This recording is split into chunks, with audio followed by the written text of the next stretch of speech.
Bago makarating ng intersection, kumabig pa kanan ang multicab na yan sa Talisay City, Cebu. Nagdire-diretso sa gutter bago tuluyang tumagilid ang sasakyan. Sa investigasyon, sakay ng multicab ang mag-asawa at kanilang anak na dadalhin sana sa ospital. Agad naman silang rinespondihan at nasa mabuti ng lagay. Lumabas din sa pagsusuri na depektibo ang makina ng multicab. Nakalibing na pero hinalay pa. Ganyan umano ang nangyari sa labi ng isang babae sa Carcar City sa Cebu. Hapon na October 19, inilibing ang 22 years old na babae na namatay sa komplikasyon sa panganganak. Kinabukasan napansin ng sepulturero ang kabaong ng babae na nasa labas na ng nitsyo. Nang buksan ng kabaong sa harap ng pamilya ng babae, nakataas na ang damit nito at wala ng pang-ibabang underwear. Dahil sa nakita, hinihinala ng pamilya na hinalay ang bangkay. Meron ng persons of interest ang pulisya. Kumuha na rin ng specimen ng soko para matukoy kung hinalay ang bangkay. Wala ng buhay ng datna ng isang senior citizen sa bahay ng kanyang anak sa 13 Martires, Cavite. Sinakluban ng plastik ang ulo at nakagapos ang kamay ng 65 anyos na babaeng biktima. Ayon sa 13 Martires Police, manugang ng biktima ang sospek sa pagpatay. Nauwi raw sa pagtatalo ang pag-uusap ng magbiyanan tungkol sa pagsangla ng sospek sa laptop hanggang sa umabot sa pagpatay. Hindi rin daw ito ang unang beses na nagtalo ang sospek at biktima. Nananawagan naman ang pamilya ng biktima na lumantad na ang sospek. Nakababahala at hindi katanggap-tanggap. Ganito ang reaksyon ng ilang mamabata sa pahayag ni Vice President Sara Duterte laban kay Pangulong Bongbong Marcos at sa labi ng ama nito. Suwestyon nila magpa-psychological assessment ang bise. Report si Ian Cruz. So I just imagined myself cutting his head. Pero isang beses sinabihan ko talaga si Senator Amy. Sabi ko sa kanya, kung hindi kayo tumigil, huhukayin ko yung tatay ninyo. Itatapon ko siya sa West Philippine Sea. Sa mga pahayag na iyan ni Vice President Sara Duterte, baka kailangan na raw niyang sumailalim sa psychological evaluation ayon sa ilang kongresista. Hindi ko alam kung may meltdown o may problema na nangyayari. Lumalabas po yung flaw sa kanyang karakter kasi natatalo ng kanyang galit. Para naman kay House Assistant Majority Leader Jay Conghon, kailangan matiyak kung karapat-dapat pang maglingkod sa bayan si Duterte bilang VP na isang kritikal na posisyon. Si Senate President Cheese Escudero tinawag na unbecoming o hindi akma sa pagiging vice-presidente ang mga sinabi ni Duterte. Partikular naman sa banta ni VP Sara, nauukayin niya ang labi ni dating Pangulong Marcos para itapon sa dagat. Sinabi ni House Quad Committee Co-Chairman Representative Dan Fernandez na pwedeng papanagutin ang bise sa pahayag na ito. Somebody might file a case against her at nobody can prevent that dahil nga wala namang immunity ang ating pong Vice President. Pinag-aaralan ng Department of Justice kung may paglabag sa batas ang pahayag ng bise. Desecrates the memory of a person.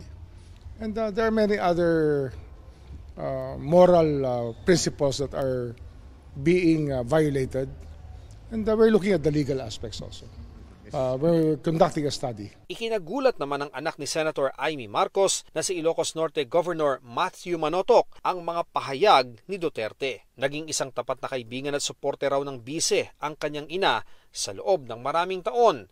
Nakakadismaya niyang makitang pinepersonal ng bise ang mga bagay. Sabi nga daw ng marami, politika lang ito. Si Senator Cynthia Villar, naintindihan naman daw ang pinanggagalingan ni Duterte. I think masyado namang pin-prosecute kaya nagagalit. Sana magbati na lang para walang problema. Sinisika pa ng GMA Integrated News na makuhang panig ng bise. Ian Cruz nagbabalita para sa GMA Integrated News.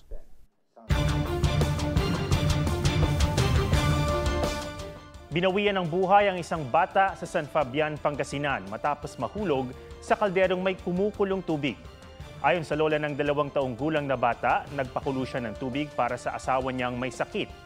Itinabi niya sa gilid ng bahay ang kaldero. Pero naglalaro pala roon ang kanyang apo. Nang umiyak ang bata, saka lang daw nila nalaman na nahulog na pala ang bata sa kaldero. Isinugod ang bata sa ospital pero binawian siya ng buhay kinabukasan.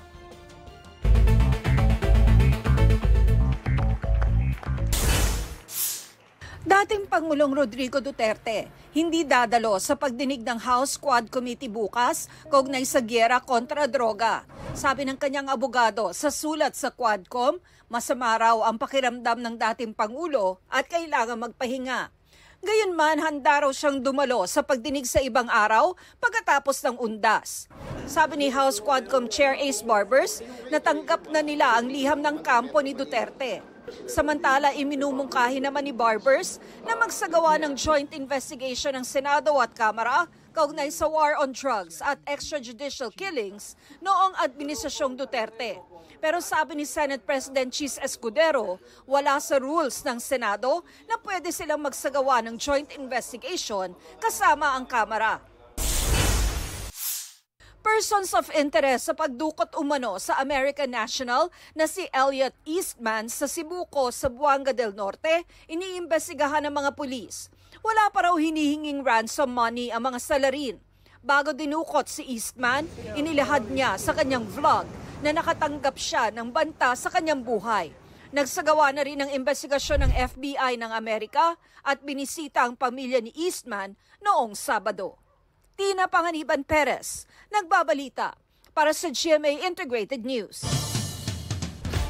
Kinumpirma ng Armed Forces of the Philippines na may kadete ng Philippine Military Academy na nanghingi ng suot na relo ni Pangulong Marcos. Nangyari yan sa gitna ng graduation ceremony ng PMA noong Mayo.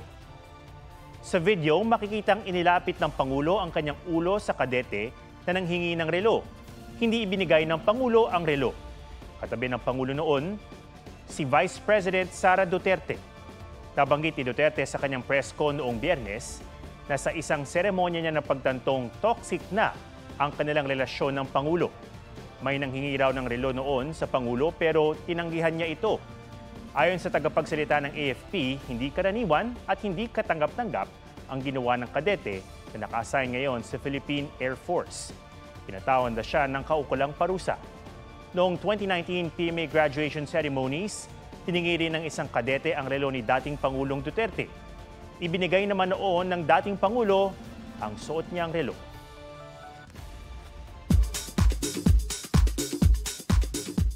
Flattered at humbled si Heart Evangelista nang mag-top siya sa Paris Fashion Week with $10.6 million media impact value. Pero sabi ni Heart, not a competition, it's not a rat race at the end of the day. It's just really a place where you can celebrate yourself. Mapapanood ang behind the scenes ng kanyang Fashion Week journey sa isang special docu-series na Heart World sa GMA on October 26. Marami raw never before seen footage ang mapapanood dito.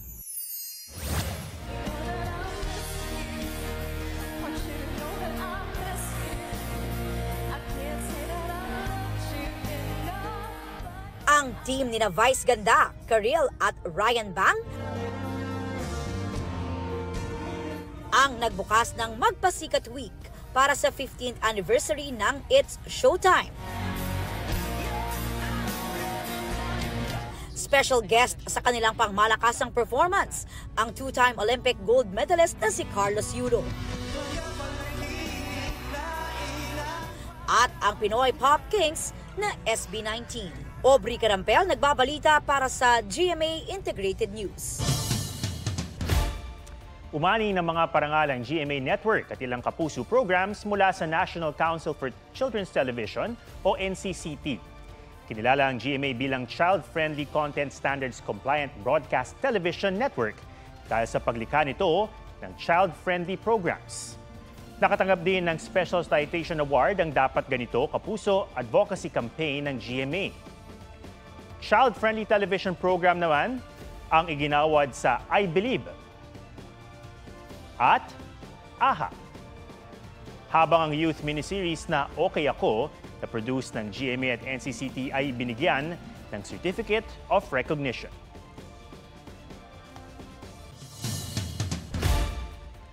Kaya niyo bang matulog sa bituka ng manok o sa bandang leeg? Pwedeng-pwede yan dahil sa Hugis Manok na hotel sa Talisay City, Negros Occidental. Yan ang rooster-shaped hotel sa isang Highland resort na kinilalang largest building in the shape of a chicken ng Guinness World Records. May 15 kwarto ang hotel. Inspirasyon ng may-ari nito ang mga alagang manok na naging puhunan rin niya.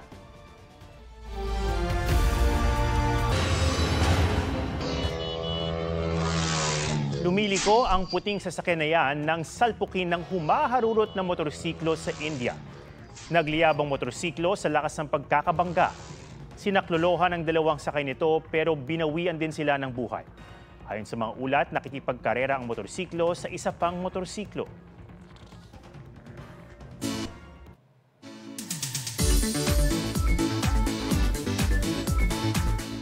May higante sa Iloilo na talaga namang nakamamanghang puntahan, ang Gigantes Islands.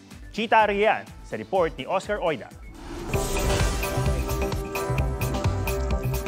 Panghigante ang serving ng pagkain dahil sa unlimited seafood na pwedeng kainin.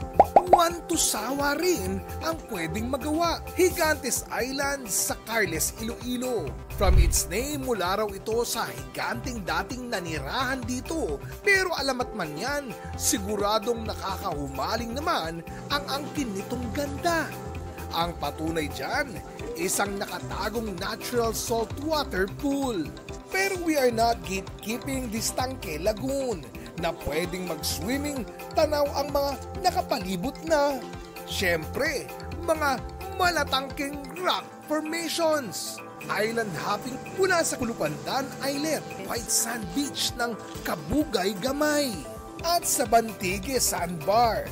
Kaya from sun up to sundown, tsak gigantic ang pwedeng subukan.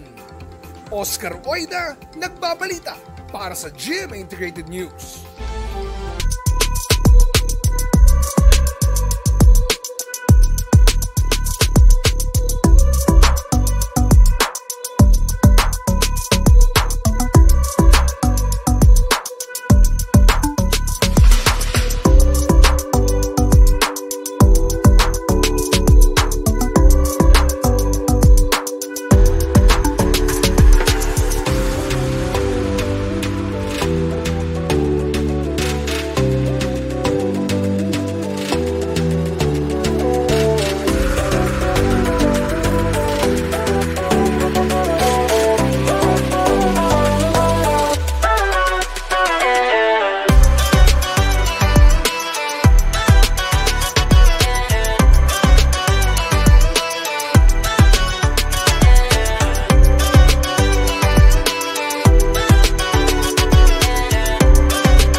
Mga kapuso, alamin ang State of the Nation.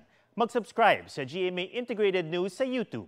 Sa ating mga kapuso abroad, samahan niyo kami sa GMA Pinoy TV at sa www.gmanews.tv.